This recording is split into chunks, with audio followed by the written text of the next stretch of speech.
നേരത്തെ അറിയിപ്പ് നൽകാതെ വൈദ്യുതി മുടക്കിയതോടെ കേടായ ദോശമാവിൽ കുളിച്ച് മില്ലുടമ പ്രതിഷേധിച്ചു. കൊല്ലം ഇളമ്പള്ളൂർ കുളങ്ങരയ്ക്കൽ വീട്ടിൽ രാജേഷാണ് കെ.എസ്.ഇ.ബി. കുണ്ടറ സെക്ഷൻ ഓഫീസിനു മുന്നിൽ ദോശമാവിൽ കുളിച്ചത്.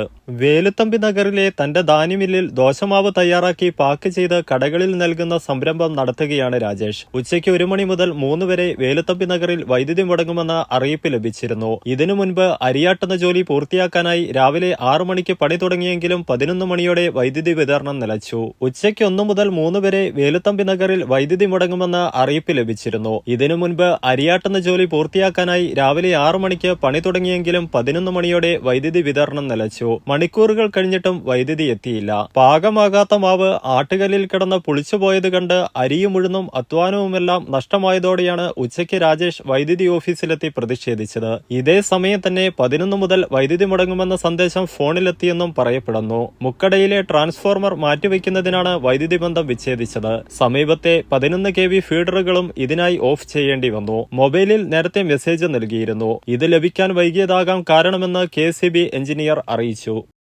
നിങ്ങളൊരു നഴ്സാണോ എങ്കിൽ ജർമ്മനിയിൽ പോകുവാൻ എന്തിന് ലക്ഷങ്ങൾ മുടക്കണം? അതും വിജയം വരെ സൗജന്യ ജർമ്മൻ ഭാഷാ പരിശീലനം യൂറോലീഗ് നൽകുമ്പോൾ. Free education, free paper work, free placement assistance. ഇനി സൗജന്യമായി ജർമ്മൻ ഭാഷ പഠിക്കാം, സൗജന്യമായി ജർമ്മനിയിലേക്ക് പറക്കാം. Euroleague immigration consultancy, Kannur, Thrissur and Kollam.